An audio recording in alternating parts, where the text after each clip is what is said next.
Bienvenidos, bienvenidas. Yo soy Verónica Méndez, miembro del equipo de coordinación del foro. Esta es la cuarta edición del foro de la Red de Investigadores en Diseño 2025. La Red de Investigadores en Diseño es coordinada por el Instituto de Investigación en Diseño de la Universidad de Palermo. Este cuarto foro se realiza de forma ininterrumpida desde el año 2022. Se apoya en 50 comisiones virtuales que se están desarrollando desde el lunes 24 hasta hoy, 28 de febrero. Nos queda todavía una serie de comisiones más. Se presentan 442 ponencias y 677 expositores de 23 países. Las comisiones del foro, les recuerdo que se graban y están disponibles en nuestro canal de YouTube a partir del 4 de abril. En esta comisión, entonces, que es Comunicación, Educación y Epistemología, vamos a contar con destacadas y destacados profesionales e investigadores del área del diseño. Vamos a comenzar de acuerdo al orden que pudimos establecer, escuchando al equipo de Alejandro Briceño Vilches, Mónica Patricia López Alvarado de México. Bienvenida, bienvenido. Muchas gracias. Muchas gracias, Verónica. A la orden que nos digan, podemos compartir. Ya, cuando quieran. Ok, perfecto, muy bien. Entonces, vamos compartiendo.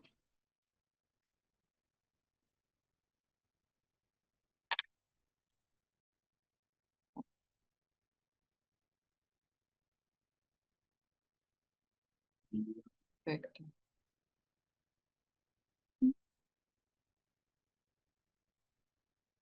Buen día a todos, es un gusto saludarles. Bueno, vamos a iniciar con un proyecto que hemos realizado hace un par de años, de una práctica continua que tiene que ver con la práctica pedagógica transversal, es decir, la relevancia para nosotros ahorita en este momento es la transversalidad y la interdisciplina en la formación de los estudiantes de diseño. Hoy presentamos la doctora Mónica López Alvarado y su servidor Alejandro Briceño Vilches en este cuarto foro de la red de investigadores. Estamos muy agradecidos por darnos este espacio. Es un contenido estructurado en 5 puntos. En esta primera fase, en la introducción, haremos el arranque sobre un contenido que es un proyecto centrado en un modelo académico transversal interdisciplinar. Entonces, para dar un poco de contexto ante esto, la intención es, dentro de las actividades académicas que tenemos en clase, desarrollamos un proyecto de 15 días con otro país donde intentamos resolver problemáticas de ese país con una comisión de 20, 25 alumnos hacia aquel espacio bajo una problemática ya identificada. En esta ocasión el país que visitamos fue Ecuador. Nos movemos alrededor de 20, 25 alumnos de carreras de pregrado, de industrial, gráfico y otras disciplinas, y la maestría en diseño e innovación, con el objetivo de generar un aprendizaje de manera transversal. Hay beneficios, identificamos nosotros 3 beneficios importantes en la transversalidad que tiene que ver en la formación del estudiante. El primero es el desarrollo integral. El estudiante identifica, desarrolla competencias críticas. Hemos notado que son mucho más profundas, desarrollan el proceso creativo porque es generar un proyecto ante una comunidad con necesidades y tratar de tener una comunicación mucho más asertiva para no fallar en qué es el proyecto. La innovación de proyectos, para nosotros el proyecto transversal fomenta la innovación y combina perspectivas y enfoques, porque la percepción de un maestrante en diseño e innovación, de un diseñador gráfico, de un diseñador industrial, hasta de un arquitecto, es distinta. Entonces, cuando se escuchan, fortalecen mucho el pensamiento crítico a partir de esta innovación de proyectos. Y la parte central es el impacto en la comunidad. Es decir, la investigación centrada en sitio, donde vamos a platicar con la comunidad, a recoger información y en ese periodo de 15 días hacer una propuesta de beneficio para la zona junto con una universidad que está en el país. Entonces, de manera conjunta tratamos de resolver la problemática. El modelo transversal es este que tenemos acá de la transversalidad es la línea que ven inclinada, donde se plantea un desafío o un reto, que es la problemática identificada en la zona, y pasa por la incorporación de niveles básicos, es decir, los niveles básicos es de primero a tercero, donde en la parte baja está la parte deseable, que es el énfasis. Eh, Alumnos de ese nivel abordan temas conceptuales, abordan temas realísticos, y en nivel intermedio ya hacen propuestas más cercanas a la factibilidad, es decir, no solo se quedan en la parte conceptual, y el nivel avanzado en la viabilidad, es decir, un abordaje mucho más completo, analizando si es viable la propuesta o no, y el nivel posgrado estructuran un abordaje de estrategia, de integración sobre beneficios o impacto social en la zona. Entonces, consideramos que este modelo es un valor de innovación que podemos encontrar como producto experiencias, productos, servicios, incluso hasta propuestas que puedan ser iniciativas para una política en la zona para mejora de la comunidad. En este sentido, la doctora Mónica López continuará con la exposición sobre qué eje del marco teórico nos basamos. Sí. Muy bien, pues dando continuidad en este proyecto, es muy importante hacer énfasis sobre este respaldo teórico que nos dio pauta también, de acuerdo a Freire Morín, a tomar en cuenta la importancia que, aunado lo que viene a ser la parte del conocimiento, sobre todo tener la oportunidad de enfrentar complejidades de este mundo actual. Ahí vemos una comunidad de cinchos ahí en Ecuador, en donde tuvimos a bien la participación con los estudiantes y la comunidad integrándolo. En ese sentido, bueno, la parte transversal nos permite también tener un aprendizaje mayormente significativo, contextualizado. Entonces, ello nos ayuda a integrar estos conocimientos, habilidades y valores, que sobre todo también nos permite tener un abordaje entre disciplinas, promoviendo esa contextualización de lo que integramos entre las diferentes áreas. De ahí que también, a partir de las necesidades de la comunidad, tendríamos a bien llevar a cabo un enfoque interdisciplinar o bien transdisciplinar. Entonces, en ese sentido también, bueno, marca la pauta de acuerdo a las necesidades de la comunidad también y las realidades que se acontecen con los diferentes enfoques también de las disciplinas. Vemos que también parte importante en los retos de la implementación y que hemos sido testigos, ya lo mencionaba el doctor Alejandro, han sido a partir ya desde el año 2021 en varios lugares, previamente ha sido también en Colombia, Medellín, pero ahora también ahí y no sé, que sea efectiva. Perdón, les pedimos a los participantes que no toquen los controles, ya que esto está siendo grabado, ¿sí? Puede continuar, disculpe, Mónica, adelante. No problema, gracias. Perdón, Se sigue disculpe. viendo la pantalla, ¿verdad? Sí, se ve. Muy Adelante, bien. puede continuar. Bien, gracias. Pues retomando también, y yo creo que en varias instituciones somos testigos también, que en la implementación de proyectos transversales, la parte de la comunicación efectiva es crucial para que estos canales queden claros entre las diferentes áreas académicas y administrativas. Ahí estamos también en un entorno de la propia institución, ahí en Ecuador, en donde las áreas académicas y administrativas fue un parteaguas para poderlo determinar y dar continuidad al proyecto. No nos escapamos de situaciones a las cuales nos enfrentamos. Aquí fue una situación, pero lo importante es encontrar esos canales de diálogo para poder ir encontrando esta continuidad con la articulación social también esa colaboración con organizaciones y la adaptación de metodologías que también nos fomenta ese aprendizaje colaborativo. No podemos llevar a cabo el trabajo de manera aislada. Entonces, este enfoque tuvo a nivel cualitativo bajo una área exploratoria descriptiva y bueno, el aprendizaje basado en proyectos, las metodologías ágiles, como Kanban, fue parte estratégica también en donde los estudiantes, cabe aclarar que no nada más los de nuestra institución, sino que también partimos de esa integración de información también con los demás estudiantes, que aquí vemos también de la comunidad de los estudiantes que aquí también son de Ecuador. Entonces, eso nos vino muy bien en trabajar de esa manera interdisciplinaria. La parte colaborativa fue crucial en este proyecto. La parte de la evaluación que también nos fuera permitiendo dar cabida a revisar los alcances, las áreas de oportunidad para tener en este caso las células de trabajo, poder llevar a cabo esa optimización de tareas, perdón. Entonces, bueno, fue también parte clave en este proyecto transversal.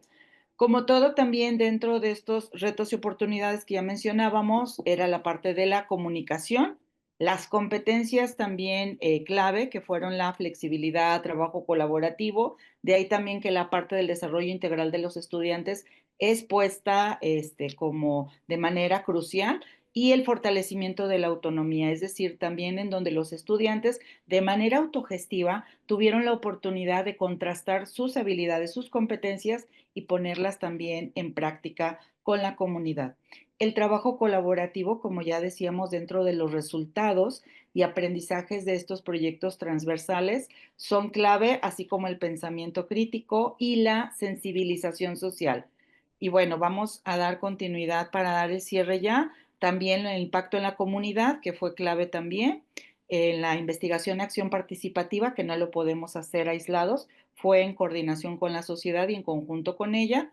Y en las conclusiones, bueno, aquí es la necesidad de identificar nuevos enfoques en donde la transversalidad está siendo parte clave y un eje articulador para la educación del diseño y en poder enfrentar los desafíos de los siglos, del siglo XXI, en los cuales a nivel profesional es necesario integración, teoría práctica, este compromiso institucional y bueno, sobre todo también dar cabida a futuras investigaciones de esta investigación continua, nuevas metodologías y fortalecimiento de redes.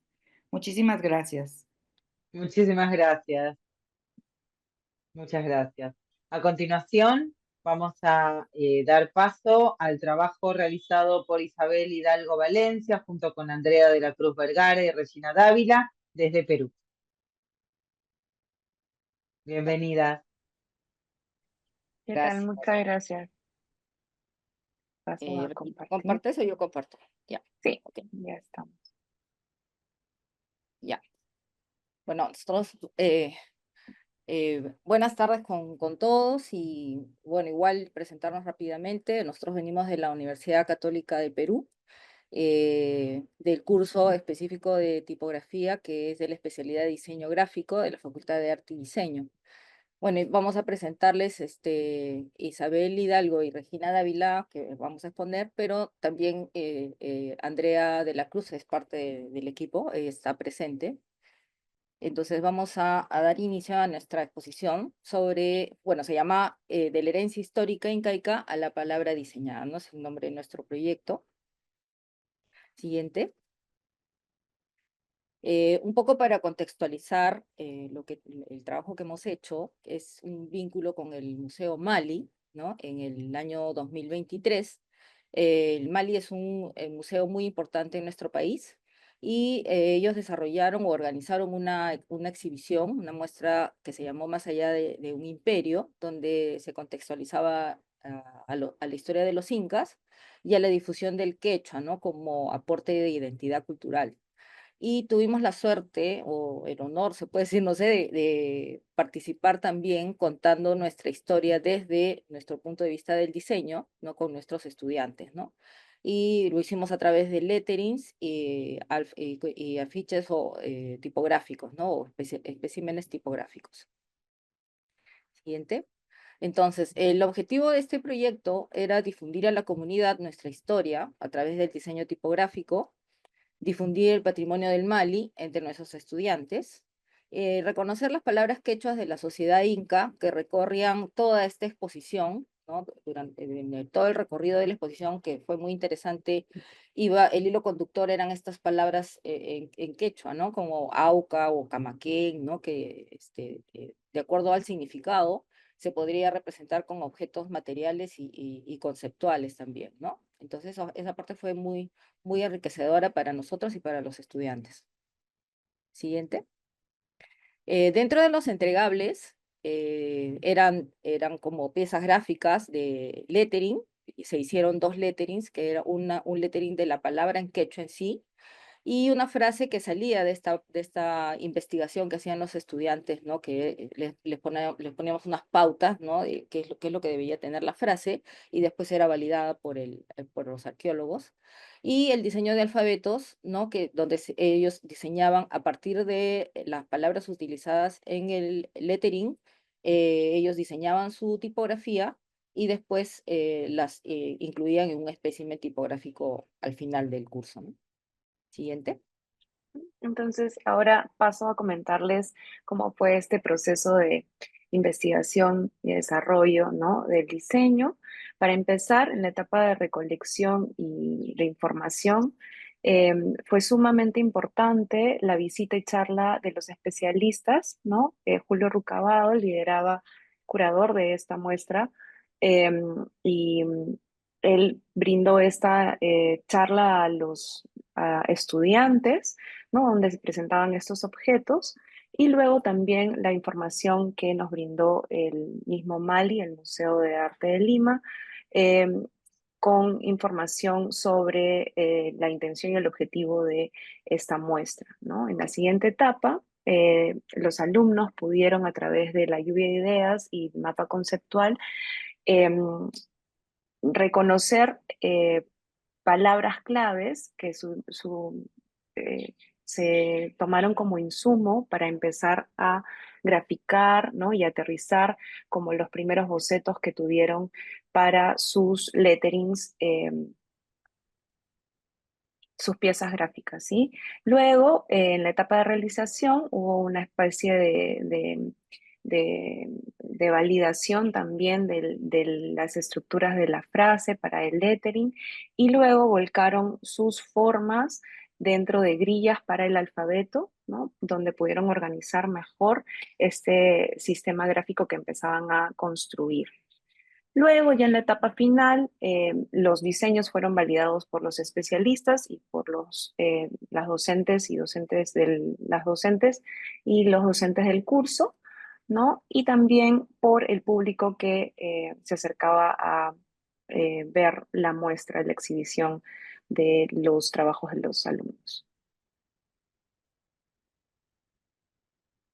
Sí, bueno, ¿Chica? también utilizamos recursos e instrumentos de planificación y coevaluación en este proyecto. Como recursos utilizamos la plataforma institucional Paideia, que es de la PUC, el Miro como bitácora digital, el Drive, ¿no? Compartíamos los archivos también con los clientes por ahí.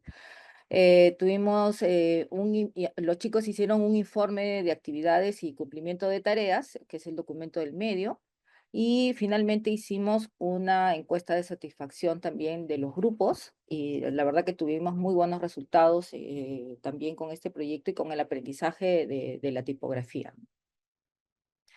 Siguiente.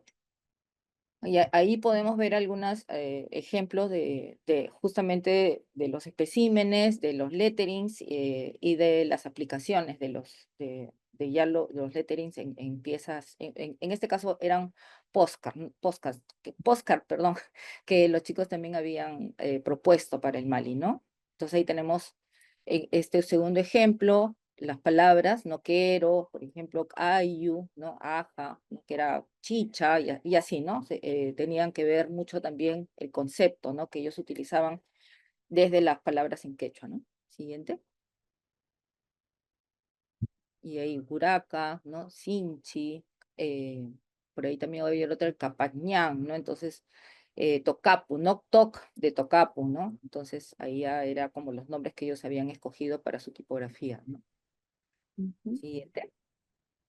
Y ahora compartirles un poco cuáles fueron los resultados. Como les decíamos, tuvimos la oportunidad de exhibir estos trabajos de los alumnos en una de las salas del Mali, ¿no? Que pudo participar abierta al público y pudieron también darnos sus impresiones.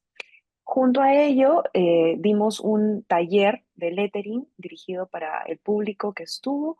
em, visitando esa exposición y también los docentes y los alumnos pudieron guiar, ¿no?, las propuestas de los participantes en el taller, ¿no? Fue súper enriquecedor. También el curador de la muestra, Julio Rucabado, nos ofreció una exposición, o sea, comentada para todas las personas que estaban asistiendo, y algo súper valioso para la especialidad fue la publicación de este artículo académico de dos alumnas, Celeste y Daniela, en la revista de la especialidad, la memoria gráfica, ¿no?, donde nos contaban todo el proceso creativo del lettering desarrollado por ellas y del alfabeto. Y por último, compartir los logros de aprendizaje.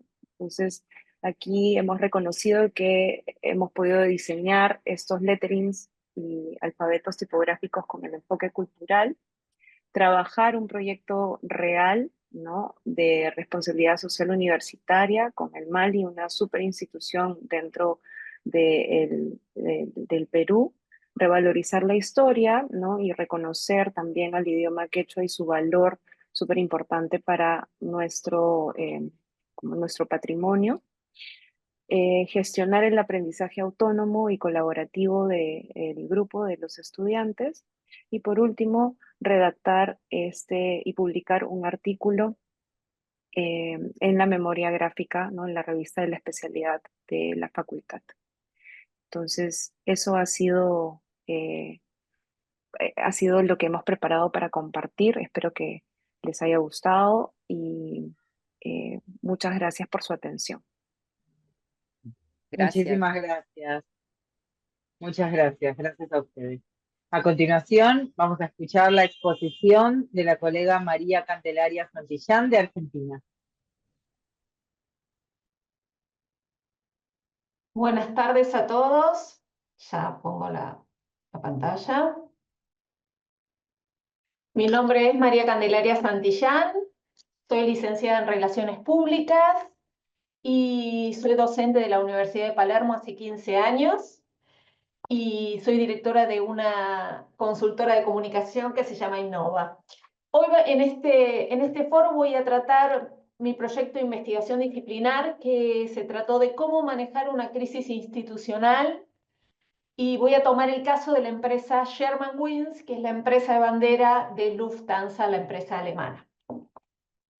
Le voy a contar un poco el contexto de esta crisis institucional de timbre rojo.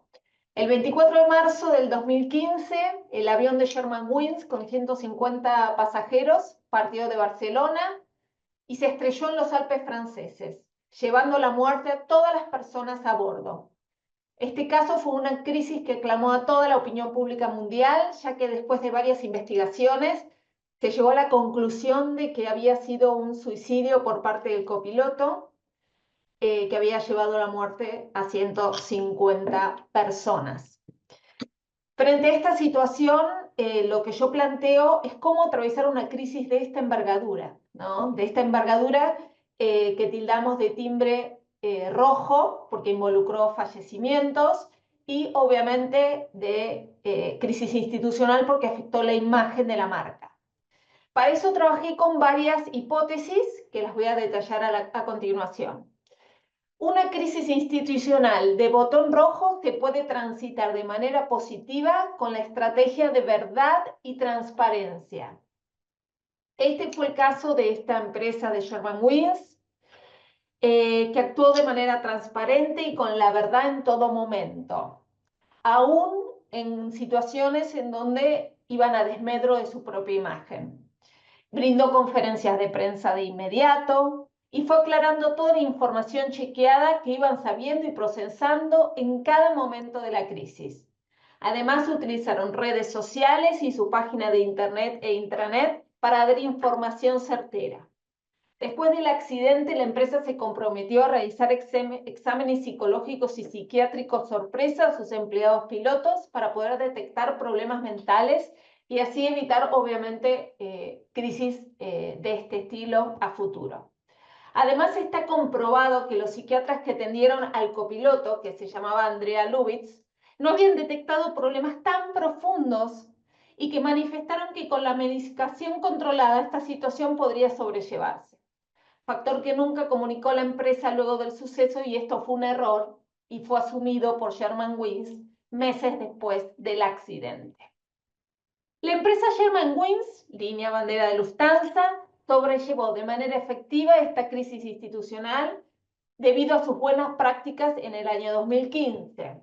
La empresa poseía lo que se llama un manual de crisis o un manual de contingencia imprescindible para posibles crisis, y esto se vio reflejado en cómo se comportó la compañía en esta crisis institucional de timbre rojo. Digamos, ellos lo que tenían era un manual de procedimientos frente a cualquier tipo de accidentes que podrían ocurrirle a la aeronave, y así ganaron tiempo y pudieron proceder de manera mucho más eficaz a lo largo de toda la crisis. Una crisis institucional de botón rojo puede dejar múltiples enseñanzas utilizando el manual de crisis de manera ordenada y efectiva. Un manual de crisis es un escrito de procedimientos sobre posibles crisis que pueden ocurrirles a la empresa. Posee datos exactos de contacto, responsables de cada área y directivas de cómo proceder en cada caso en una determinada situación de contingencia.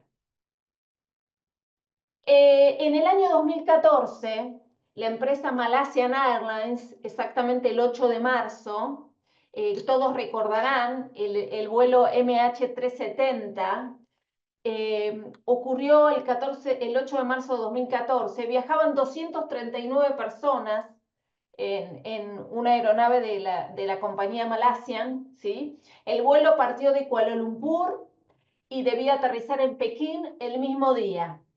Perdieron rastro de la aeronave a la hora y 59 minutos después de despegar. Nunca más se supo nada, absolutamente nada de lo que había sucedido con este vuelo. Hasta el día de hoy, en el 2025, lo siguen buscando.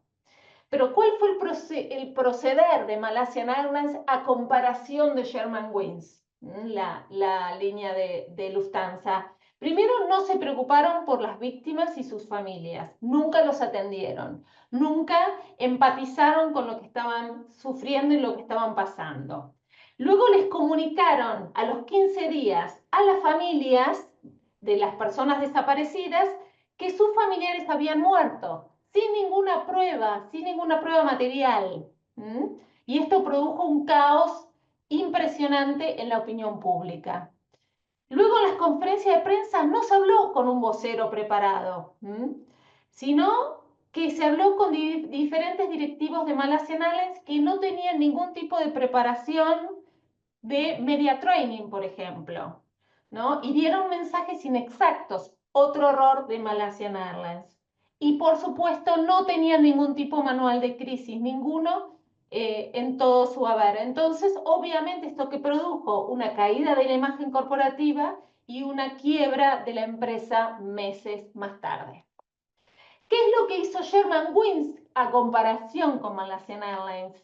Primero utilizaron el Golden Hour. ¿Qué es el Golden Hour? Es la primera hora luego de ocurrida la crisis, en donde recabamos toda la información posible y la comunicamos de manera ordenada y planificada con los diferentes stakeholders.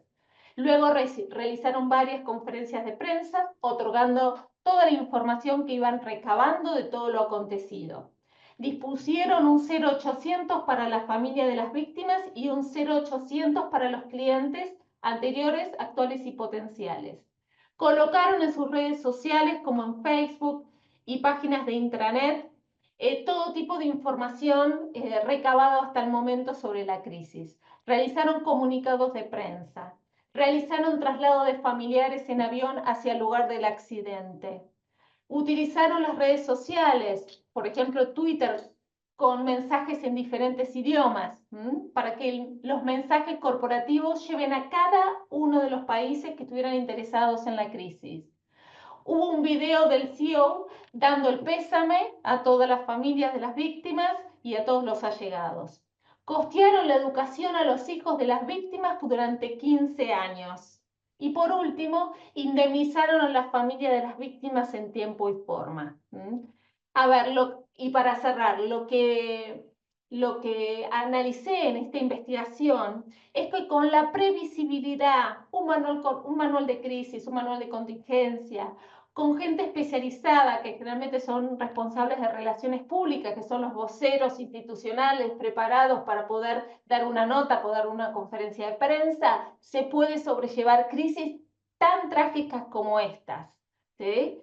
Y por eso comparé con Malaysia, que eran, si bien obviamente fue otro tipo de situación, eran similares, así que para poder soslayar qué es lo que estaba sucediendo, qué es lo importante resaltar en una posible crisis institucional, en este caso de Timbre Rojo. Muchísimas gracias.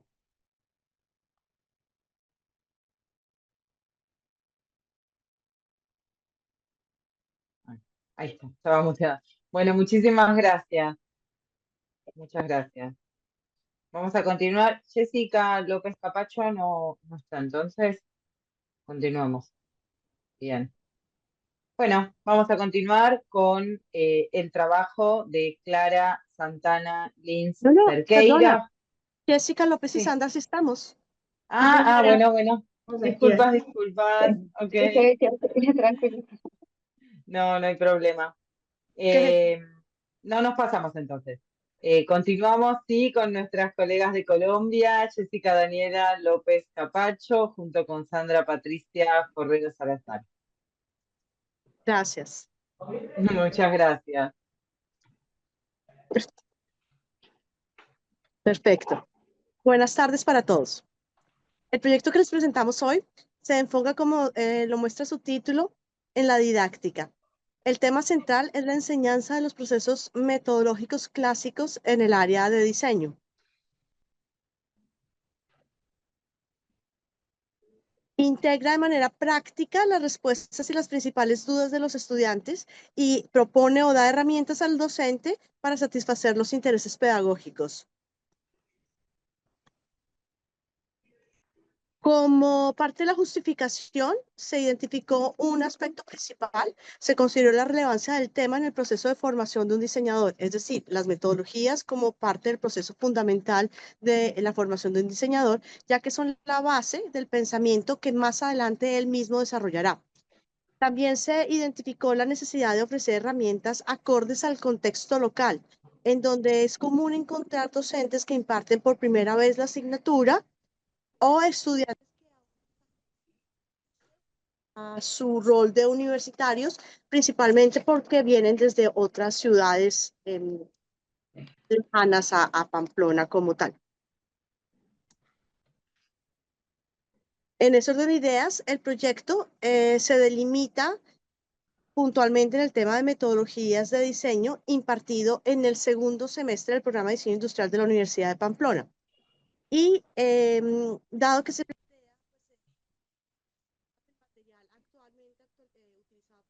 ¿Se le fue el audio? ahí. Ya. Perfecto, gracias. Dado Ahora. que se plantea que, pues, que el material utilizado por los docentes no genera el nivel de aprendizaje profundo que se espera en el estudiante. Por eso surge pues la pregunta de cómo o qué genera, qué efectos genera el material que ellos están utilizando.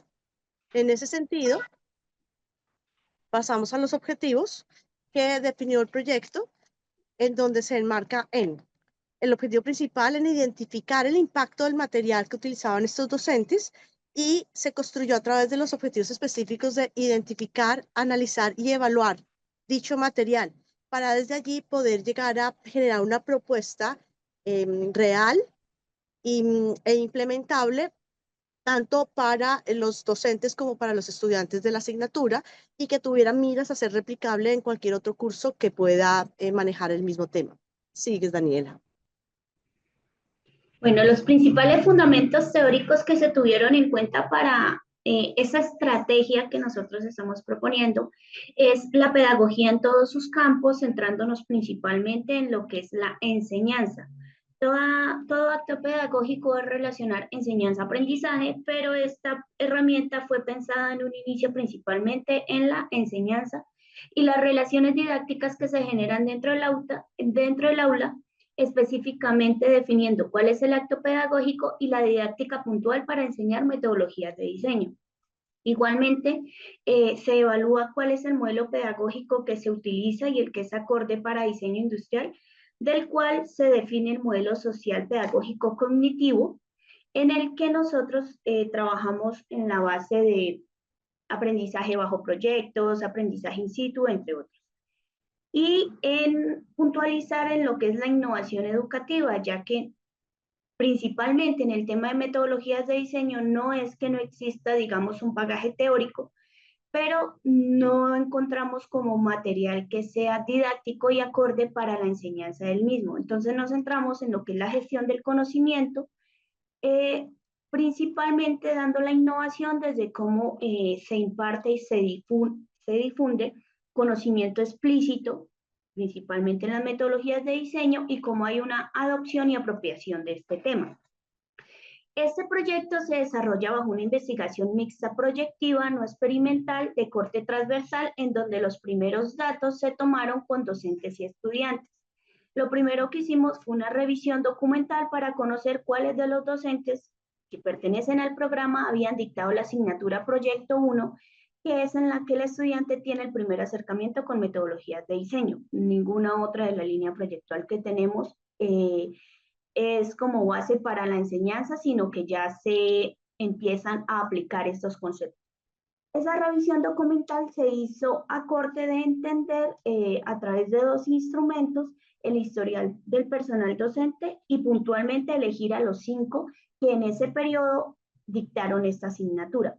Se procede a hacer una entrevista con cada uno de ellos para tomar pues los datos principales de cuáles eran esas metodologías que enseñaban, los métodos y los medios por lo que lo hacía. 3 de ellas fueron por audios, 2 escritas, y pasamos a hacer un cuestionario de valoración. Este cuestionario se le hizo tanto a estudiantes, 10 docentes y 25 estudiantes.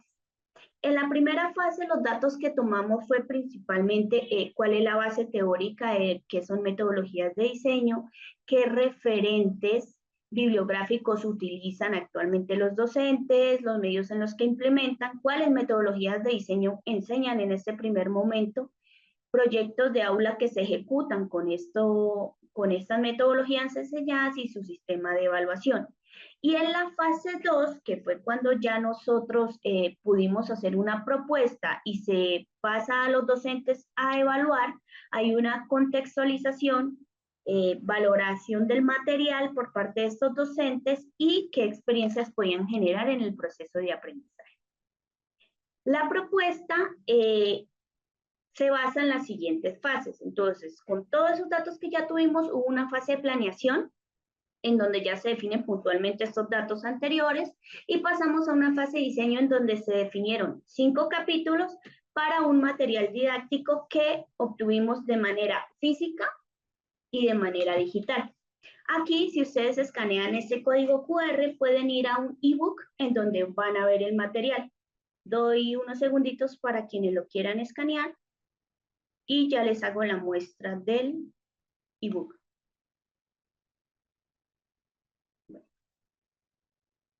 Eso nos lleva a este material, que lo pueden ver de esa manera. Están los 5 capítulos, ya lo vamos a explicar. Aquí les voy a mostrar de manera rápida, por si cada uno ahora le quiere dar una ojeada. Está pensado los primeros 3 capítulos principalmente para el docente y los 2 últimos capítulos para el estudiante. Entonces, bueno, allí lo van a poder observar. Aquí hay muestras de las páginas de nuestro libro.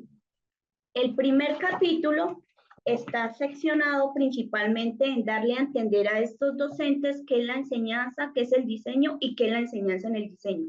¿Cuál es el rol del docente? ¿Cuál es el rol del estudiante? Esto es súper importante para ver cómo es la comunicación directa de ellos en el aula. Después se habla del diseño como disciplina, en donde ya empezamos a hablar qué es metodología, cuáles son los conceptos que embarcan a una metodología, qué es el método, qué es el proceso, qué son las herramientas. Después pasamos a entender en el capítulo 3 qué es la metodología de diseño, aquí en el capítulo naranja, y finalizamos en el capítulo 4, que es el fuerte de este material, porque es el que ya se le comunica directamente al estudiante, en donde se presentan 6 metodologías, que, perdón, alguien levanta la mano, moderador. Sí, Dime. Jessica, es para indicar que el tiempo ha concluido. Pueden concluir la presentación, si pueden ir a la conclusión. Ok. Entonces, esto tuvo un piloto en el aula en donde ya se le mostró a los estudiantes este material para ver cómo ellos empiezan a entender las metodologías de diseño. ¿Cómo se hizo este primer piloto? Bueno, primero que todo se les dio a conocer el material a cada uno de los estudiantes de manera virtual y de manera física. Solo tenemos 3 tomos en físico, casi todos los trabajos se hicieron en grupo, para que con el capítulo 1, 2 y 3 ellos pudieran realizar todo el compilado teórico de entender qué es una metodología y demás. Después pasamos a hacer una selección de las 6 metodologías en grupos de a 3 estudiantes, donde ellos empezaban a dialogarlo y empezaron a desarrollar el proyecto de aula que iba a ser trabajado con biónica formal y funcional para ser un organizador puntual de un elemento que ellos quisieran. Ese fue el ejercicio de aula. ¿Cuál fue lo que más le llamó la atención a los estudiantes? Primero que todo, esta parte del capítulo en donde ellos tienen acceso a entender el autor, hay un esquema en donde ellos pueden relacionar las fases generales de una metodología y las fases que propone el autor. Y después, que esto no lo encuentran en anteriormente en ninguna relación que ellos pudieran buscar en la red o en algún libro, hay un ejemplo práctico del paso a paso que ellos pueden realizar, principalmente dándole como las pautas o preguntas que ellos se tienen que hacer en cada etapa. Igualmente tiene fases como las de ideación, en donde empiezan a desarrollar alternativas, modelados, planos, en donde ellos también se les muestran en el libro como adjunto, y lo que ellos pueden tener es que además empiezan a entender y a reforzar temas que ellos en su anterior semestre estaban viendo. Y ya, esa es nuestra propuesta pedagógica. Muchas gracias. Muchas gracias. Bueno, muy bien, muchísimas gracias. Excelente trabajo. Estás recibiendo muchas felicitaciones en el chat. Gracias. Vamos a continuar con la presentación de los colegas de Brasil, Clara Santana, Lynn Cerqueira, Dorran Gabriel Ferreira de Souza. Olá, boa tarde a todos. Vou compartilhar minha tela. Sí. Conseguem ver? Ahora sí, si se puede poner en pantalla completa. Sí.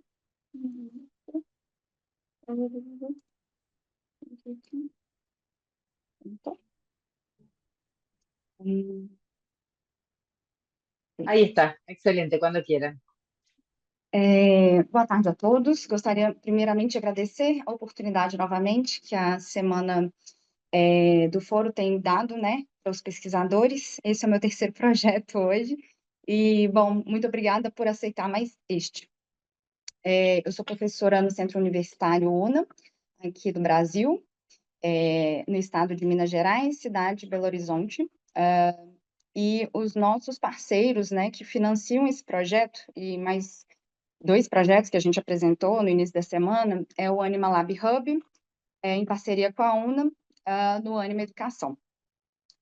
Eu sou a professora Clara Lins, e aqui estão os nomes, né, de alguns dos nossos alunos aqui que participaram desde o início desse projeto. E aí a gente apelidou o projeto como DJs. Os alunos colocaram o nome, né, de Jornada da Descoberta, mas a gente acabou adquirindo um nome em inglês, Discovery Journeys, porque é mais palatável na indústria e no mercado de tecnologia, né? Primeiramente, quando a gente começou a iniciar esse projeto em sala de aula, foi dentro também de uma aula de metodologia com os alunos de design e arquitetura na faculdade UNA, e a ideia é que cada grupo escolhesse uma das ODSs para resolver esse problema, né? E esse grupo especificamente de alunos, estudantes, escolheram o item 4, né, da ODS, Educação de Qualidade, em que ela preza aí, né, em traços bem resumidos, né, a inclusão, uma educação inclusiva, uma educação equitativa, de qualidade, e ela preza também por promover a educação a todos. Só que esses alunos, eles ainda focaram, né, ainda mais na meta 4.4 da ODS, que especifica, né, as habilidades relevantes, né, a importância dessas competências técnicas, e aí a gente vê que o design, ele entra muito nesse setor, né, de quando a gente aborda as competências técnicas desses alunos, também as competências profissionais, empreendedorismo e trabalho decente. E aí, o grande desafio que esses alunos perceberam é que quando os alunos do ensino médio, antes de fazer o vestibular, precisam fazer um teste vocacional para saber qual curso eles vão cursar e decidir a carreira para o resto da vida, né? Isso, para todos nós seres humanos, é um pouco difícil, com bastante pressão. Alguns desses alunos me confessaram que muitas vezes começam um curso, param e iniciam outro, param de novo, e aí ficam perdidos muitas vezes no mercado de trabalho.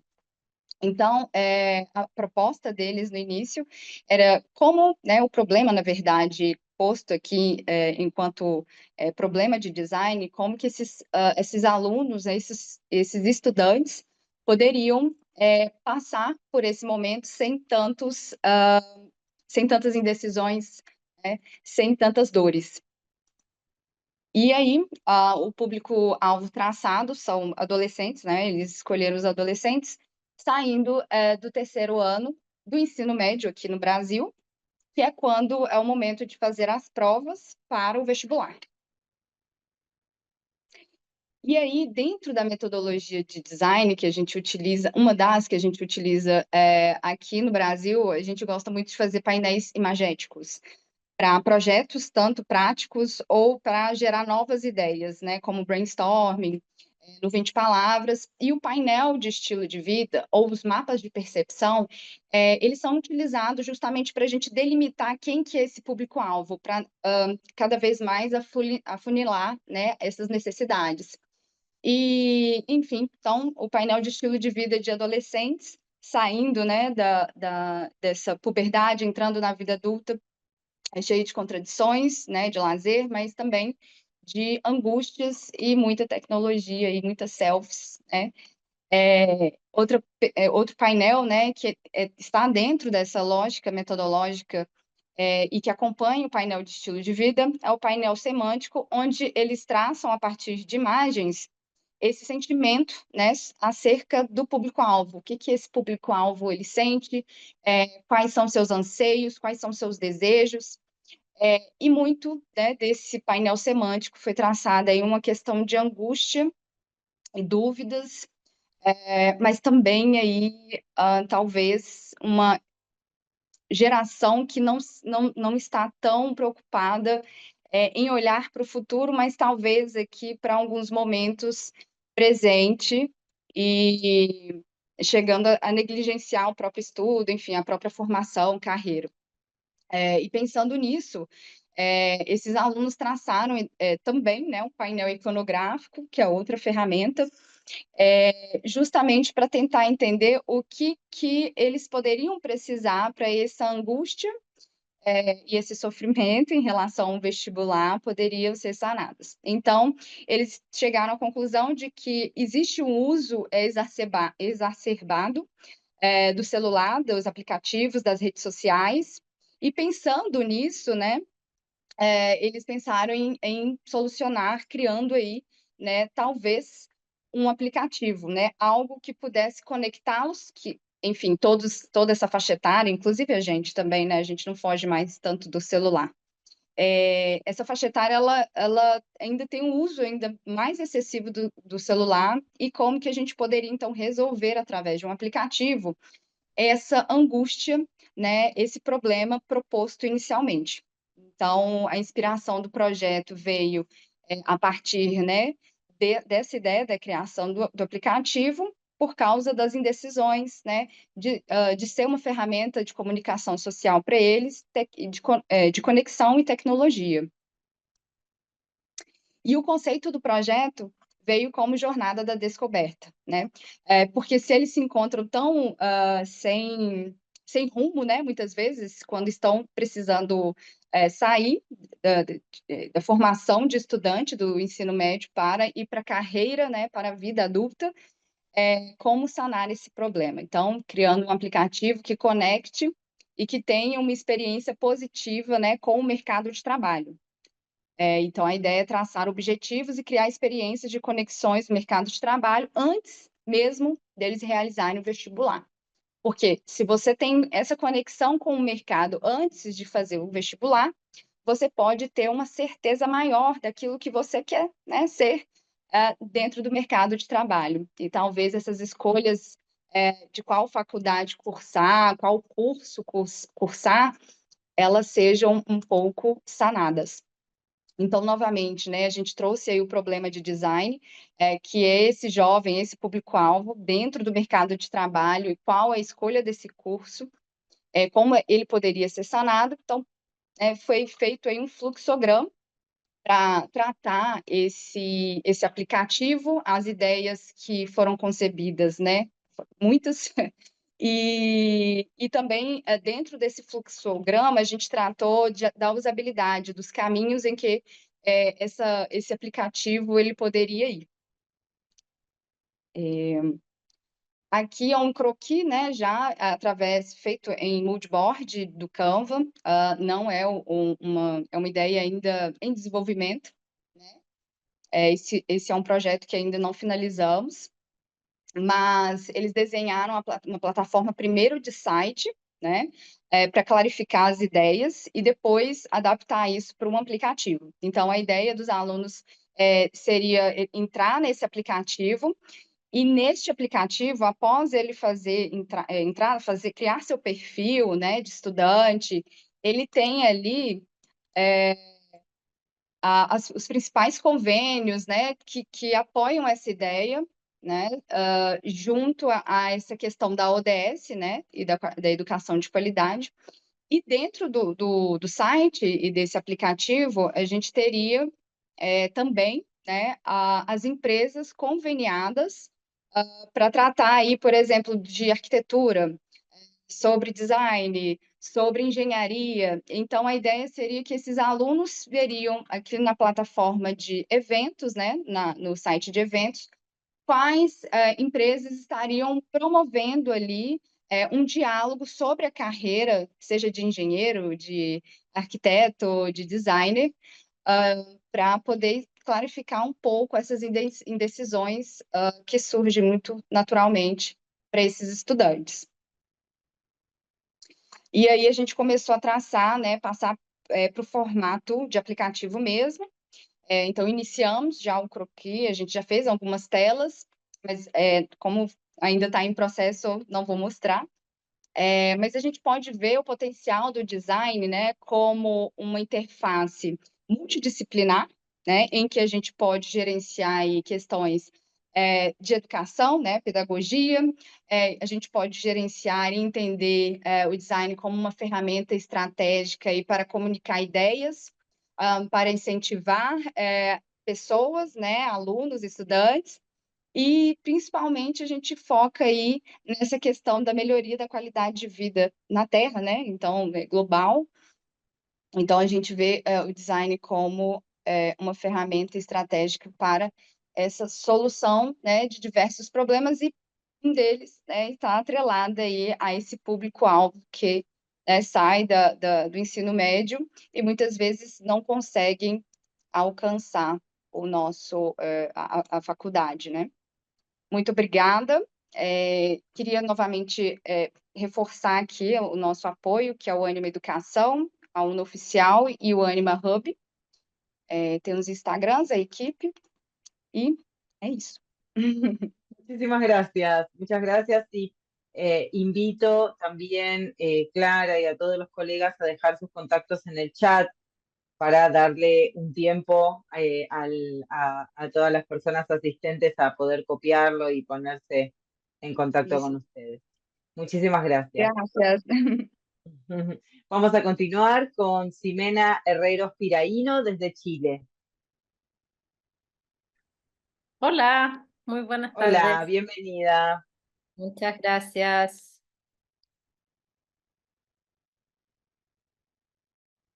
Ahí vamos a compartir. Buenas tardes, Argentina. Buenas tardes a todas las personas que están escuchando. Vamos.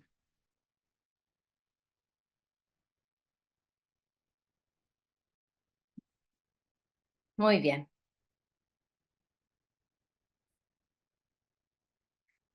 Este es un análisis de una experiencia virtuosa de una marca en la búsqueda de insight, de conceptos creativos y de su posicionamiento finalmente.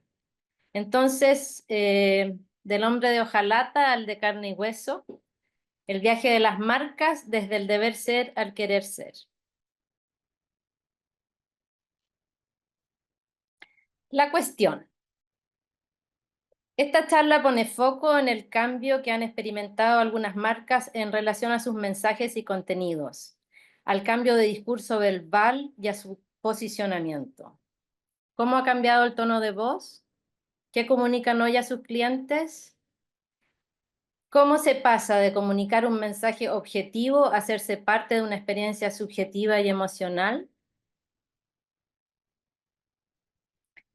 Todas las variables que construyen la personalidad de las marcas o el branding completo se tienen que alinear a este mismo objetivo y va mutando de un deber ser eficiente a un querer ser empático, cercano a la experiencia de sus consumidores. La bajada. Hago foco en un producto puntual, que podría ser cualquiera y en cualquier parte, y sigo su trayectoria desde los años 60 hasta hoy. Me concentro en el descubrimiento del insight, en su concepto creativo, en su nuevo concepto creativo y en el cambio de posición, que ha sido tan potente que pasa a ser de un eslogan a una misión corporativa, a un arquetipo. Vamos a detenernos un poquito en esta línea de tiempo. Desde el año 65 al 2005, o sea, 40 años, Homo ha sido sinónimo de blancura y limpieza insuperable. Era la prueba de la blancura, esa famosa que todos veíamos en las pantallas y en los ejemplos de los comerciales. Y se mantuvo 40 años en ese dar resplandor a su blancura. El 2005 al 2007 produce un cambio cultural, logra una asociación positiva entre ensuciarse y jugar, y le dice al mundo que ensuciarse hace bien, lo que es un salto bien cuántico. Luego hace un compromiso con el medio ambiente a partir del 2008-2010, donde reduce envases, crea fórmulas biodegradables, disminución de emisiones de CO2, etc. Y luego como broche de oro a partir del 2017, pero también en pandemia fue súper relevante, nos dice y crea un proyecto y nos dice que ensuciarse es bueno también para hacer el bien. Fomenta el juego al aire libre de los niños, el desarrollo integral, hace campañas públicas, deportivas, escolares, etc. O sea, hace un compromiso con la infancia. Entonces, el viaje de Homo va desde un dar resplandor a la blancura a ensuciarse hace bien.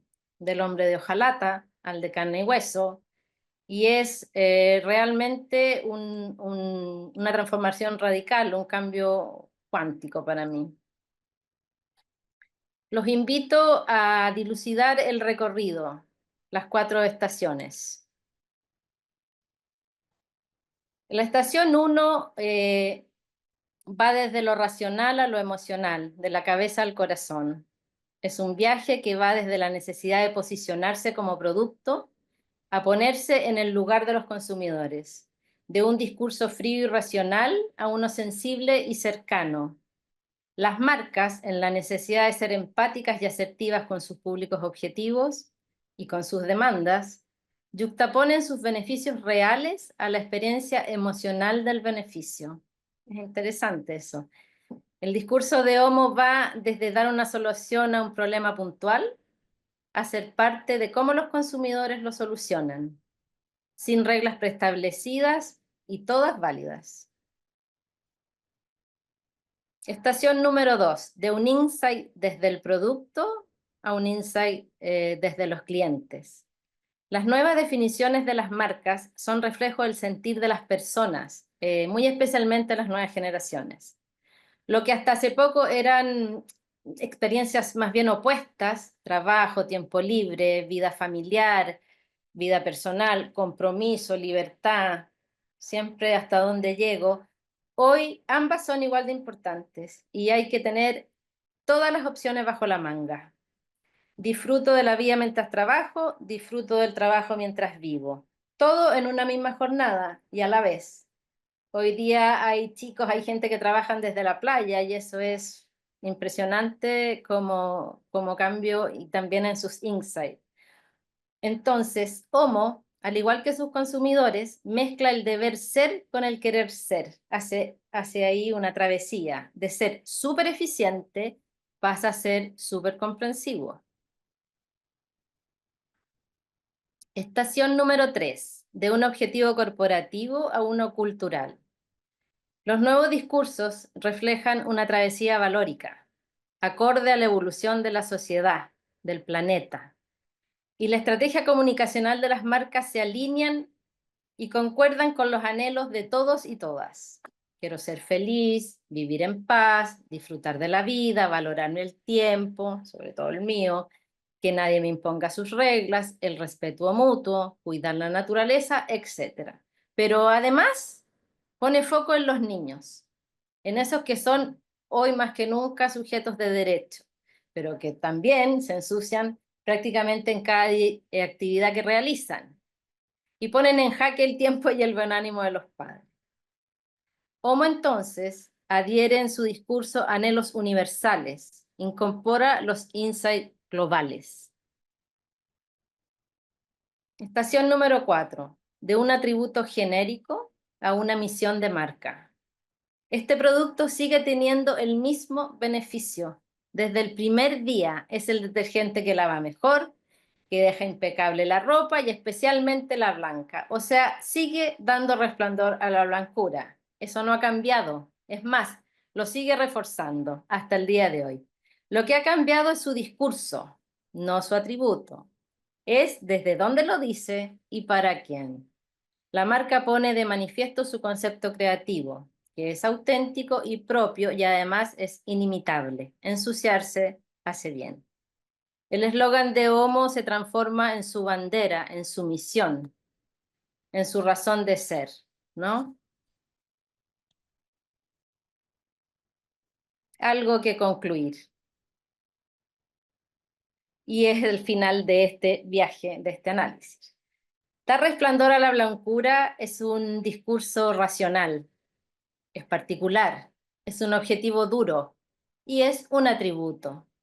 Ensuciarse hace bien es un discurso emocional, es comunitario, es una habilidad blanda y es un posicionamiento de marca.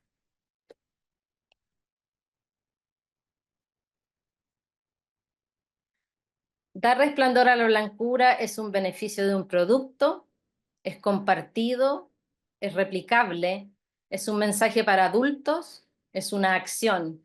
Y muchos pueden decir más o menos lo mismo. Ensuciarse hace bien es una misión de marca, es única, es inimitable, está dedicada a los niños, es una experiencia y nadie puede decir lo mismo. Así como nadie puede decir just do it, porque lo dijo Nike, o porque yo lo valgo, que lo dice L'Oreal. Red Dulce de Dallas, ya hay cosas que el dinero no puede comprar, porque todo lo demás Mastercard. Un buen posicionamiento, queridos oyentes, es memorable, es un espacio ganado y es un discurso declarado. Lo único que quiero hacer una aclaración al terminar esta charla es que cuando me refiero a las marcas es una abstracción, me refiero a los equipos creativos que están detrás, los que van pensando, dilucidando, interpretando las tendencias de las personas y las sociedades, para hablarles en concordancia con esos anhelos y con esos propósitos. Y los diseñadores deberíamos ser parte de estos equipos creativos pensantes, no solo traducir estas estrategias en comunicación visual, sino que hacernos un espacio en ese plano. Y aquí termina el recorrido del hombre de hojalata al de carne y hueso y del deber ser al querer ser. Muchas gracias. Muchísimas gracias. Muchas gracias. Bien, vamos a continuar entonces con los colegas Irsa Daniela Botelo Arredondo, José Alejandro Grimaldo López desde México. Bienvenidos, un gusto verlos nuevamente.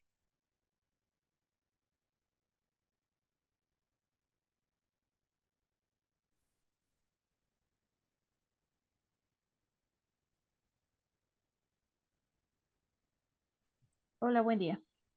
Hola, buen día.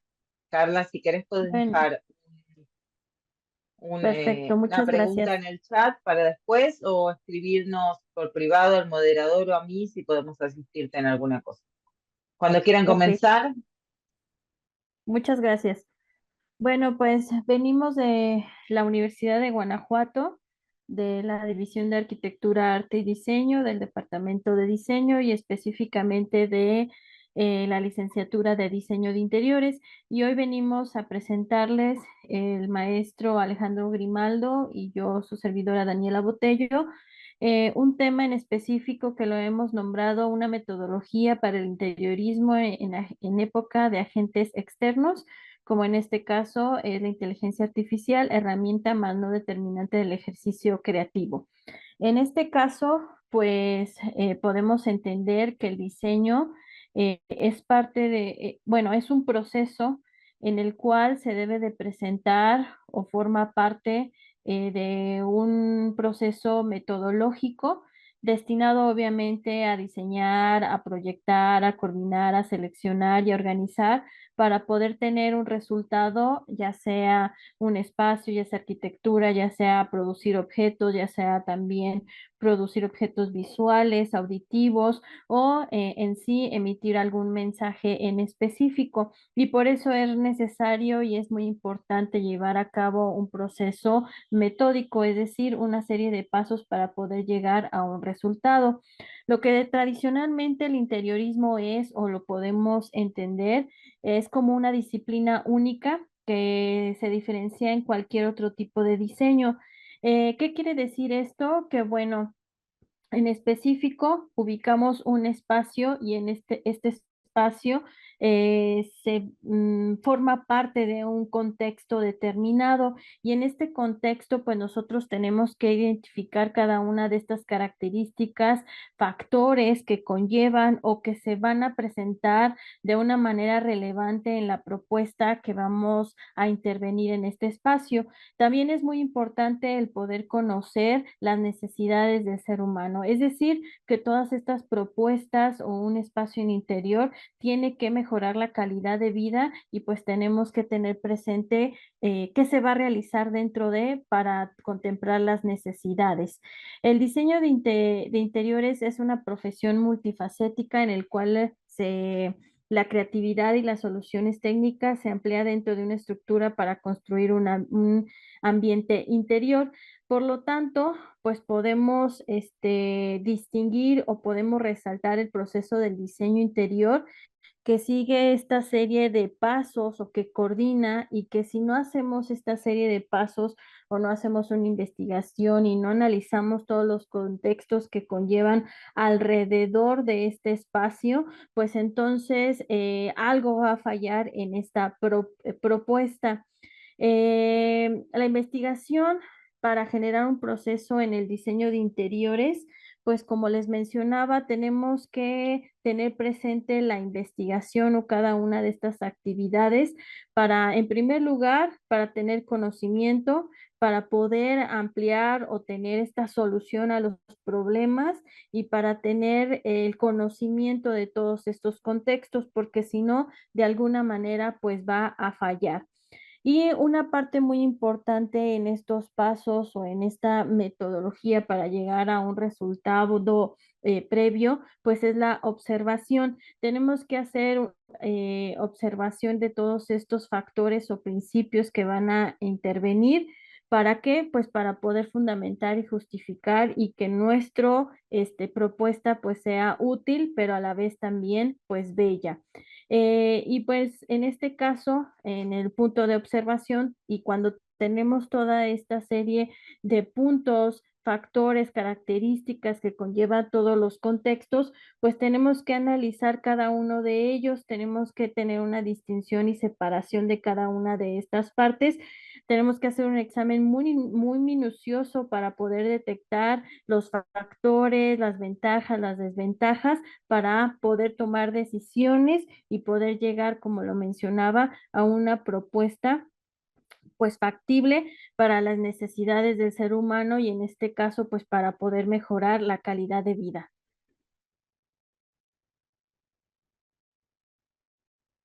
Hola, buena tarde. Yo voy a hacer una extensión sobre esta parte introductoria que comentaba la doctora Daniela.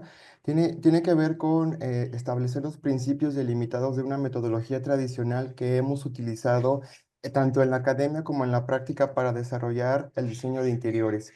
El diseño de interiores, con todo lo que conlleva, va a tener una serie de formas de realizarse que van a ser determinados por muchas cuestiones. Hoy en día está relacionado, o cada disciplina en el diseño se va relacionada a la cuestión de, bueno, ¿qué tanto va a impactar o qué tanto puede impactar en el conflicto? Y lo digo así porque de muchas maneras llega a entenderse así como un agente externo que podría ser la IA. Lo que aquí podemos determinar es que no tenemos en primer momento hacer o por qué hacer una encapsulación de que sería un problema, sino que lo que podemos establecer a través de esta investigación y que hemos también llevado ya a través de la experiencia, principalmente con los estudiantes, es que puedan darse cuenta de la bondad que puede tener en algunos aspectos, pero sí, o más bien, no dejando pasar las cuestiones esenciales del ejercicio creativo. Entonces, bueno, hemos llegado a diversas ideas y conclusiones. Una de ellas es que la inteligencia artificial en ningún momento podrá suplantar el ejercicio creativo hasta que el ser humano creativo se lo pueda permitir. Y necesitamos ver entonces ese agente externo en un cauce que pueda dimensionarse como de puede llegar o puede actuar hasta que yo se lo permita, porque yo puedo tener o yo tengo el control de esos valores metodológicos que sé que desempeñan mi profesión. Entonces, en ese sentido, vamos a establecer las competencias y la metodología para poder encauzarlo en las cuestiones que tienen que ver con el uso de la inteligencia artificial. Este proceso entonces va a tener diferentes variaciones, pero nos vamos a detener en una que es un cauce principal del éxito del proyecto de interiorismo en un enfoque ya profesionalizante o comercial, que es la venta de un proyecto.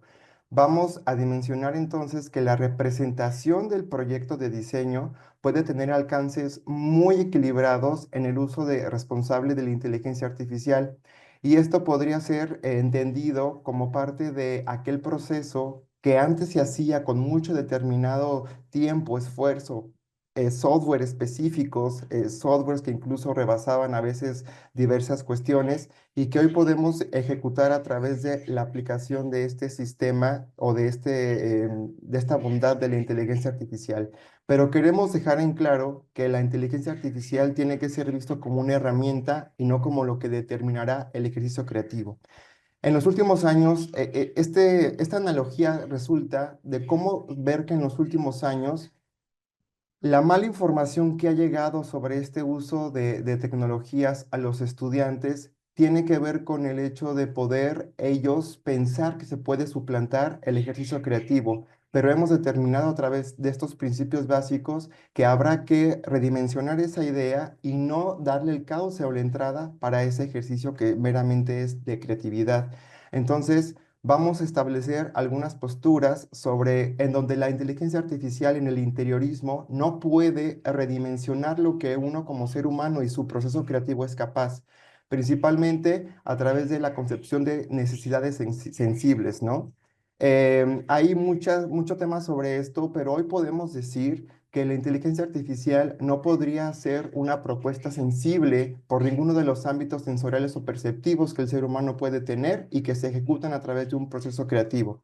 También que recibir lo constructivo, lo mismo en lo que se representa, sería un gran reto, porque el proyecto de interiorismo, a ser fidedigno y honesto, pues tendré que llevar a cabo una reproducción completamente explícita de lo que en algunos casos, algunos softwares con IA pueden alcanzar. Y esto tiene que ser determinado por el hecho de, bueno, vamos a establecer una manera en la que se está gestionando o representando un proyecto, pero eso es lo que el cliente pues tiene como previsión enamorarse y es lo que tienes que ser capaz de construir y no dar un engaño en el sentido estricto. También ver que la forma novedosa y sostenibles que tiene la intervención a través de diversidades de procesos del diseño puede también abonar mucho, como en el caso del proceso de las instalaciones o de la generación de planos arquitectónicos. Y bueno, finalmente recalcar que no es estar peleados con la invención, con la tecnología y en este caso con la inteligencia artificial, pero sí siempre tener muy bien sustentado el eje metodológico por el cual nos debemos para poder hacer o más bien encauzar esos agentes externos de una manera responsable. Es decir, a los estudiantes, a los profesionistas, que si no participamos ampliamente en esta concepción en cuanto a estos agentes externos, pues estamos en un gran riesgo de también afectar nuestra profesión. Ya hoy en día existen chatbots como Ari en el caso de la parte arquitectónica interiorismo, en donde tú pues puedes pedirle o puedes darle señalizaciones de cómo o lo que deseas de un espacio y te lo va a dar, te lo puede solucionar, te puede dar paletas de colores, paletas de materiales, paletas de revestimientos, te puede dar paleta de mobiliario, etcétera, pero con la previsión de que la sensibilidad no actúa como tú lo podrías hacer o como en este caso el estudiante lo podría hacer. Entonces, se trata de embellecer la representación, pero no determinar el ejercicio creativo. Y aquí vamos a establecer un muy buen ejemplo de acabados en renderizado que tienen ya presencia de inteligencia artificial, que se ahorra la parte de iluminación, se ahorra la parte de detalles y texturas. La IA puede funcionar muy bien para esto y aquí tenemos ejemplo de cómo es un muy buen uso de esta herramienta. Y bueno, pues finalmente es llevarlo a la reflexión. Es una investigación que se encuentra en curso, pero queremos comenzar a divulgarla para justamente hacer un cauce reflexión, no solo en el interiorismo, sino en todo el campo del diseño. Muchas gracias.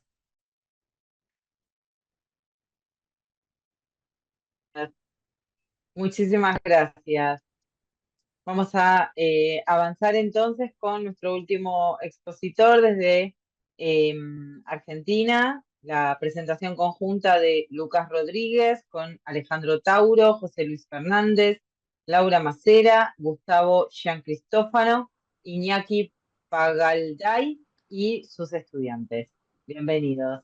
Bueno, muchas gracias por esta No, oportunidad. Ahí mientras pongo la pantalla me dicen si se ve, quiero aprovechar y felicitar cargando. a todo el equipo y bueno, por esta oportunidad que siempre nos dan de reencontrarnos en algunos casos, en otros de conocernos y bueno, y aprovechar esta diversidad que si bien tiene una línea en común en epistemología, en comunicación, en pedagogía, bueno, cada trabajo es bien diverso, ¿verdad?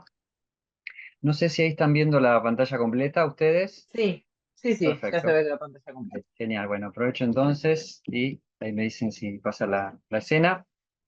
Un poco en este compromiso, genial. Aquí me toca volver a las bases de una muestra de un proyecto de investigación que estamos llevando a cabo desde la Universidad del Sur, la carrera de arquitectura, pero que está en un marco mayor, en un grupo de investigación que trabaja el pensamiento proyectual, y desde ahí entonces recuperar algunos aspectos que son epistemológicos y que nos van a estar cosiendo en el campo del diseño, como mencionábamos.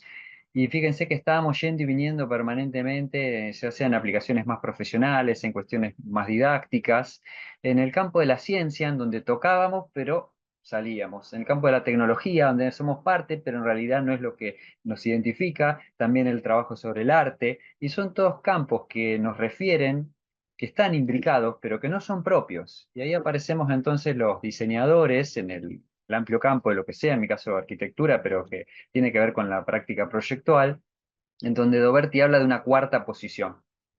Un posicionamiento de construcción del conocimiento, que no es ni ciencia, no es ni arte, ni tecnología, que es un aspecto diferente que se toca y cuyas fronteras porosas hacen que a veces estemos un poquito acá, un poquito allá, pero siempre estamos pendulando entre lo explicativo, lo analítico, lo racional, y lo exploratorio, lo heurístico, lo interpretativo y también lo discursivo, en esencia construyendo argumentos que en el campo de la pedagogía y también de la investigación necesita esta capacidad de síntesis y principalmente entender la argumentación de por qué, el para qué y el por qué, además del qué y el cómo, que son los que han un poco llevado la prioridad desde la modernidad.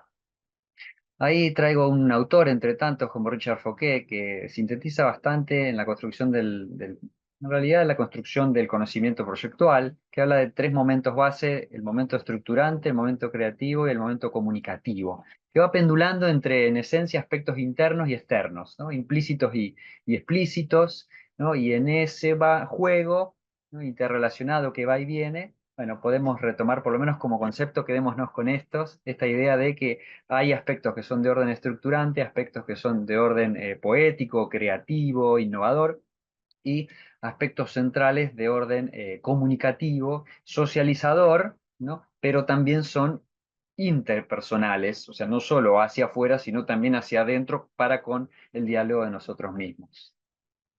Entonces ahí traemos esto como para un gran barrido de marco teórico, el proyecto entendido en sus tres pilares, ¿no? Muchos autores hablan de los dos pilares, el campo racional y poético, y ahí que va jugando. Entonces en ese juego nosotros queremos traer esto de la expresión narrativa también, y un poco retoma esos tres momentos de lo estructurante, de lo creativo y de lo comunicativo, en donde en el orden didáctico, por sobre todos los órdenes, entender la construcción simbólica, la representación, la capacidad y la socialización como una de las bases centrales en la construcción, de donde se dan, vamos a decir, las interacciones didácticas, es clave también. Dentro de eso, entonces, el proyecto pone foco en la expresión gráfica y la representación, un poco como el sistema de herramientas validados en algún aspecto, pero que también se va abriendo y está trayendo las crisis de, bueno, ¿qué pasa con esto que antes no estaba? Recién hablan de la inteligencia artificial. Totalmente, es una herramienta que es manejada en algún punto como un cuchillo, un mono quizá. Uno podría hacer una gran alerta sobre el cuchillo, pero en realidad la idea es tratar de reconocernos como quienes pueden manejar esa herramienta, que es clave, es muy, muy, muy potente, pero si tu foco está puesto solo en el cuchillo, va a haber alertas de peligro. Si está puesto en la capacidad que tiene y todo lo que nos permite, es realmente muy expansiva y no hackea tanto en nuestro futuro profesional, sino que al contrario nos ayuda a ganar un montón de tiempo, como decíamos, como por ejemplo en la iluminación de los render, que lleva un montón de tiempo, muchísimos de aquí seguramente lo sepamos. Entonces, hablamos ahí del dibujo un poco como diva y entender la expresión gráfica como el propósito de ese dibujo y de esas representaciones. Aparece en este gráfico de arriba a la derecha esto de la comunicación, que es el propósito base, que va siempre pendulando entre lo explícito y lo tácito en lógicas helicoidales, que hacen que entre y salga para lograr las construcciones en el campo del diseño y del pensamiento proyectual, que como tienen mucho de subjetivo, mucho de interno, no es tan simple de expresarlo y de socializarlo. Entonces la expresión gráfica nos permite reconocer las potencialidades del espacio vivido, retraer todo eso significativo. La casa de mi abuela, que tenía eso, y uno quizás si reproduce tal cual, hoy diseño interiores, lo que era la casa de mi abuela, no vas a lograr esa sensibilidad que tenía, porque es en algo más de construcción que hacía en ese espacio vivido, pero sí hay un montón de cuestiones que son de orden simbólico que pueden ser recuperados y transpolarse al espacio ideado y a ese espacio creado, a ese espacio por crear, y ahí aparecen estas teorías helicoidales, pedagógicas, que son muy clásicas, hay un montón de ellas, entre estas habla de distintas instancias de diálogo, armonización, el aprender haciendo, el learning by doing, de John Dewey, que tanto ha traído John, entre otros, pero son todos personajes externos al diseño, porque Donald John venía de las ciencias sociales, entonces encuentra un límite porque al no haber proyectado ni proyectar, hay recursos didácticos a los que no puede llegar. Por eso nosotros como diseñadores de la rama y la disciplina que sea, creo que tenemos ese compromiso de poder ir un poquito más allá para poder hacer carne cada una de estas interacciones y de estas teorías también, que hablan en esencia de una exteriorización de eso que hago, una conceptualización, un argumento del acto, del saber hacer, que se transforma en una combinación, se interioriza, se vuelve a hacer lápiz, como sabemos decir, para que eso se socialice y se vuelva nuevamente a explicitar o a conceptualizar. Entonces, trayendo un poco ahí planteo de una colega, Laura Macera, que está también aquí en el proyecto y que está haciendo un doctorado en esta línea, entender de que el acto pedagógico, si bien tiene como seno la enseñanza proyectual, también tiene otras lógicas per se que son formativas y se basan en un tema-problema donde el foco no es el proyecto es el disparador que nos permite formar y construir un pensamiento proyectual, que tiene entonces mucho de interpretación, el diálogo como base y soporte, el campo de las ideas, de su interno, que busca una forma y exteriorizarse, que ese proyecto tiene producción, pedagogía, que tiene su representación, que tiene su trabajo de indagación, crítica, reflexión, etcétera. Todo ese caos hermoso que sucede y que conocemos bastante, bueno, a medida que lo podemos explicitar, conceptualizar, también lo podemos favorecer. Entonces, creo que esta es la última diapositiva para no faltar al tiempo y forma, en el cual también felicito a los moderadores porque venimos espectacular. Creo que es la primera vez de las que participo, aunque cada uno vamos tan bien. Vale reforzar y resaltar las cualidades del dibujo. Ese soporte fantástico aquí, ¿no? Como diseñadores de todo, creo que damos vuelta a la hoy, tenemos miles de lapicitos de las formas más diversas. En esas cualidades que tienen un orden o diferentes órdenes y funciones objetuales, perceptuales, cómo yo represento. Había un gran maestro aquí en La Plata que se llamaba Vicente Krause, que decía, vos cuando te nace algo tenés que mostrarlo, dice, tenés una esponja, la mojás y haces una raya en la pared, y después, y porque vos en ese momento sensible tenés que mostrarlo y contarlo, esterilizarlo, un fenómeno absoluto. Bueno, todo eso perceptual de lo que yo percibo. Yo desde aquí veo algo y esta escena es fantástica, pero vos que estás frente mío, ves para atrás y ves una escena que es totalmente diferente. Y eso también es parte de la construcción de la realidad, en la que vos me podés decir que esto no es así si yo lo estoy viendo. Pero el de frente me decís, y a mí me vas a decir si yo lo estoy viendo. Y son realidades muy diversas que si vos lo ves en la particularidad parecen distintas, pero que en el macro son diferentes. Entonces, con lo objetual no alcanza, pero solo con lo perceptual tampoco. Y en este, como proceso interno, el dibujo, ahí vamos cerrando, como aspecto organizativo también nos ayuda a estructurar. Y en esencia terminamos hablando de la estructuración, de la creación y de la comunicación. Porque dibujar nos permite ordenar lo visible, pero también nos permite ordenar el mundo interno. Nos permite representarlo, pero también a su vez nos permite socializarlo, compartirlo, ponerlo en jaque, defenderlo, y sea por afinidad o por oposición, también se va reforzando. No solo el proyecto en sí, sino lo más importante, uno como diseñadora, como diseñador. Dibujar nos permite avanzar entonces proyectualmente, o sea, arrojar hacia un futuro y hacia una realidad posible y deseable. Y habilita esas migraciones que son parte de la construcción del pensamiento proyectual entre el mundo de las ideas y el mundo de las formas. Y siempre en esa recursividad yo estoy trayendo del mundo de las ideas, que son de esencia, que tiene mucho más de inconsciente, de aspecto sensible, al mundo de cómo lo represento. Corona Martínez lo plantea permanentemente. Entre eso va y viene, y yo cuando represento nace algo que ya me es ajeno a mí mismo, así lo haya dibujado, y yo logro una reinterpretación sobre eso que hice, vuelvo al mundo de las ideas, reviso, y ahí voy y vengo. Entonces el dibujo, como ese gran soporte para migrar del mundo de las ideas a las formas, es clave, y si yo pongo la base y lo comprendo eso como una capacidad de expresión, entonces mis sistemas de representación, así sean de los más ortodoxos, se van a ver alimentados y per se voy a necesitar un poquito más, porque en realidad lo que hacen, un poco parafraseando hoy a la inteligencia artificial, no dejan de ser una herramienta. Y lo que hoy quizá es un jaque, inteligencia artificial, quizá en su momento se han dicho, sistema Monch, esto es una falacia, es una locura.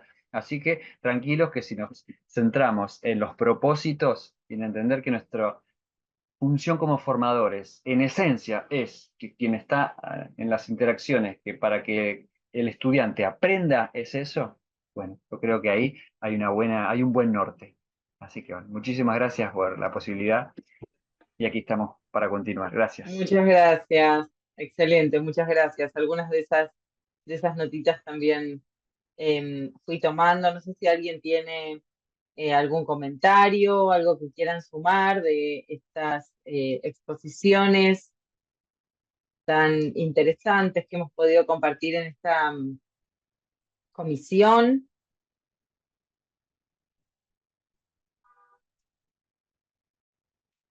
Yo, por mi parte, bueno, en principio agradecerles.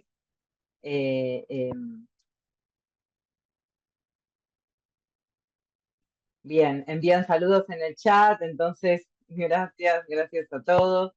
En este sentido, creo que en esta comisión se puso, como decía acá el colega, si bien cada uno tiene su investigación y su trabajo con un enfoque, con un contexto, con un posicionamiento diferente, en esta comisión pudimos verdaderamente darle un papel central a la formación del profesional de diseño, ¿no? En términos de la comunicación, de la educación, de la epistemología, que es lo que tratamos de agrupar en esta comisión. Creo que las distintas perspectivas y los distintos enfoques que les digo que se pudieron observar consiguieron destacar esta importancia que entendemos que tiene, en principio, la interdisciplina, la transversalidad en la enseñanza, cómo la práctica pedagógica es un puente necesario y seguimos entendiendo que tiene una centralidad principalmente al momento de aplicarlo en diversos contextos. Distintas reflexiones realmente nos invitaron, creo yo, a repensar estos procesos de enseñanza-aprendizaje, hasta esta última que recién compartimos, en este caso en el diseño, ¿no? Pero en general, considerando esto, no solamente el proceso de enseñanza-aprendizaje, sino además esta generación de espacios que fomenten el pensamiento crítico, la experimentación, la integración de los saberes. La educación en diseño es un campo en constante transformación y creo que demanda estrategias innovadoras como las que aquí pudimos observar y las que también pudieron presentar. Desde el equipo de coordinación del foro realmente estamos muy contentos y agradecidos de que formen parte de la red de investigadores en diseño. Celebramos y por eso siempre le ponemos esta dedicación a estos espacios. Nuevamente les agradezco muchísimo, espero que hayan podido tomar nota y contacto de sus colegas para seguir transformando y trabajando en adelante. Y nos vemos en las siguientes comisiones, todavía quedan 2 rondas de comisiones en el día de hoy para finalizar. Por mi parte, en esta sala vamos a estar trabajando tecnología, materiales y sustentabilidad cerca de las 16:30, así que las y los invito a volver a ingresar y si no, bueno, tienen la agenda del foro con el resto de las actividades y expositoras y expositores. Nuevamente, muchísimas gracias y les deseo una